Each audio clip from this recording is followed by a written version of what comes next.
It's crazy to send spouses and children to South Korea given the provocation of North Korea.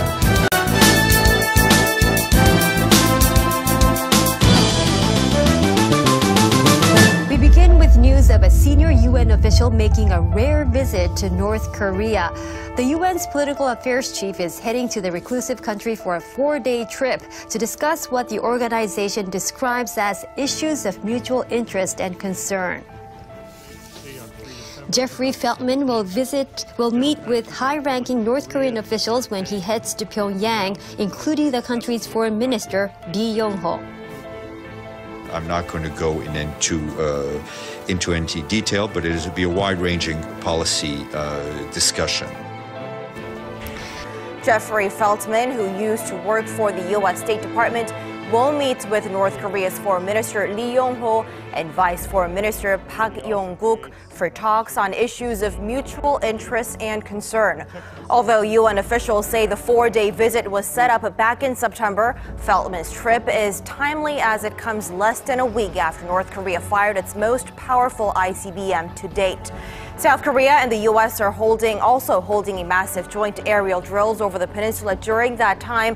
This all comes as the U.S. and South Korea launch huge joint aerial military drills starting today, going through all this week. Some 230 aircraft involved, including stealth aircraft, as well as 12,000 U.S. service members, both Marine and Navy. They're being deployed from 8 different bases in the region. Now, all of this is annual, pre-planned, but it does come in the wake of last week's launching of an ICBM by North Korea, the longest range, most powerful ever, capable, according to experts that we spoke with, of hitting all of the U.S. mainland with a nuclear payload, potentially. Feltman will be the first senior UN official to travel to North Korea since the former UN aid chief went in back in 2011. Feltman's visit comes at a time of increased tension on the Korean peninsula. Last week, North Korea test-fired what it says is a new type of intercontinental ballistic missile that it said could reach the U.S. mainland. And next week, the head of the UN will also be in the region on a 2-day visit to Japan. North Korea is expected to be high on the agenda. Secretary General Antonio Guterres has repeatedly offered to broker a political solution to the ongoing tension. It'll be the UN chief's first visit to Japan after assuming the post. Guterres is expected to meet with Prime Minister Shinzo Abe and attend an international conference on healthcare. On North Korea, Guterres has criticized the country's UN Security Council violations and weapons programs. But he has also said he is ready to play a role in easing tensions.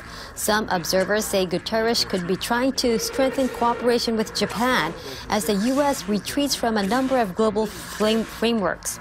Japan is the second largest contributor to the UN budget.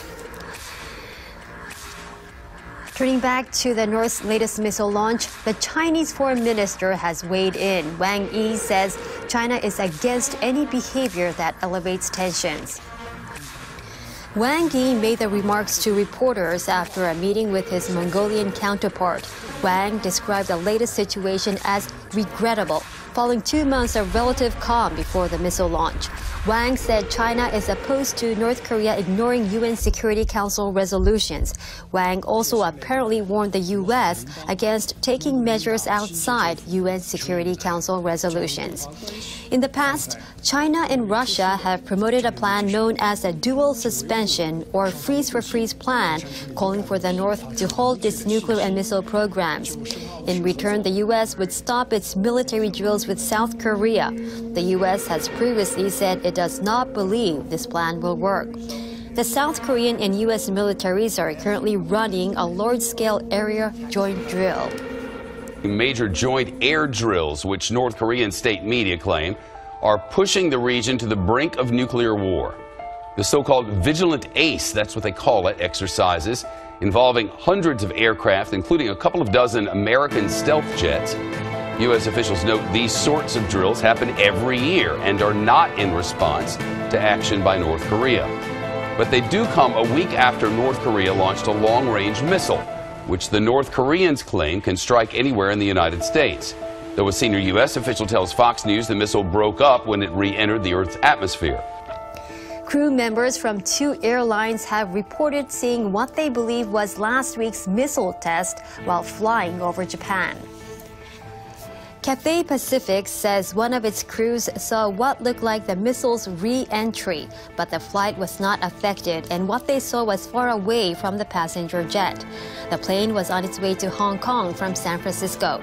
The Hong Kong-based company says the crew notified Japanese air traffic controllers. It added that it has no plans to change its routes so far.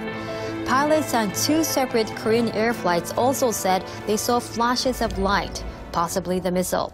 Those flights were also over Japan, heading toward the primary airport serving Seoul.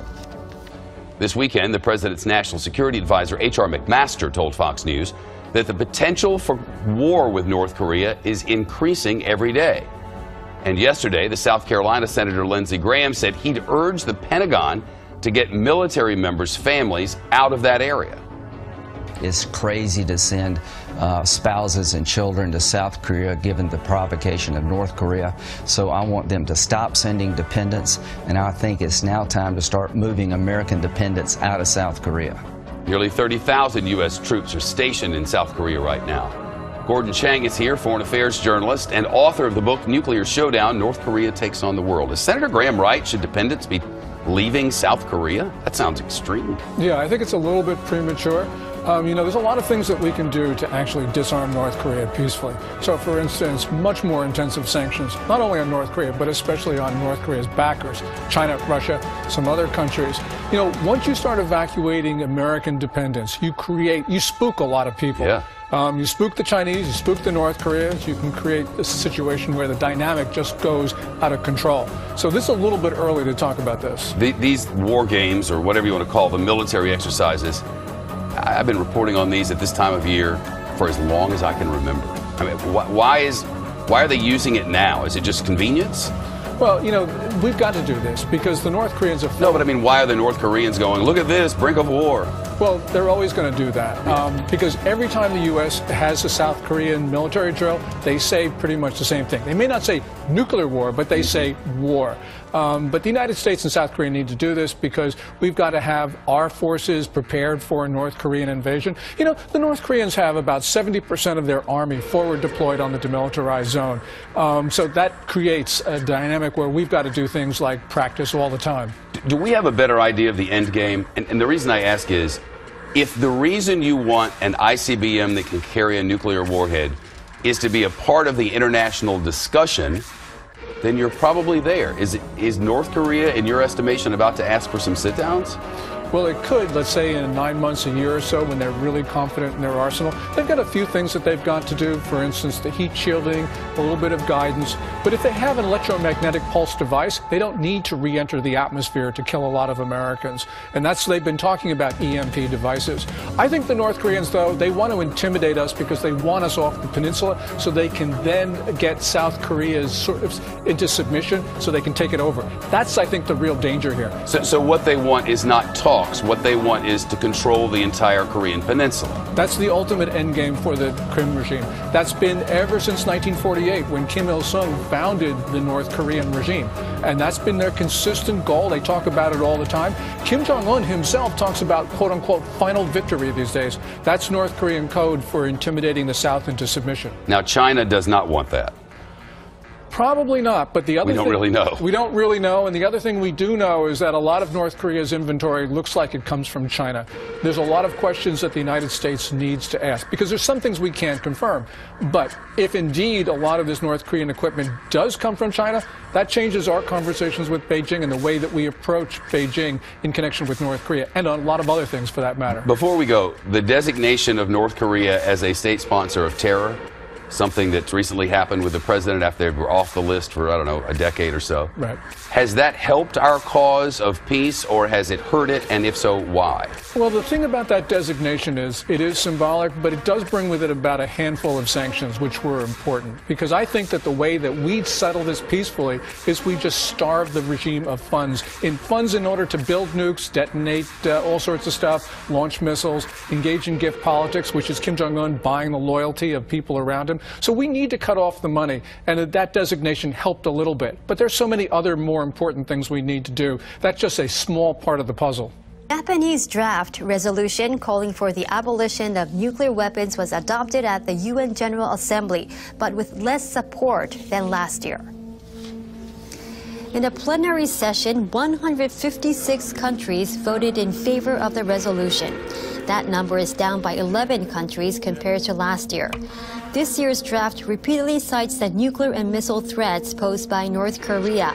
It includes fewer references to the Nuclear Non-Proliferation Treaty. The draft resolution also made no mention of another treaty to ban nuclear weapons. Earlier this year, more than 50 countries and territories signed on to that treaty.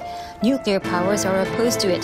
So is Japan, which relies on the American nuclear umbrella for protection.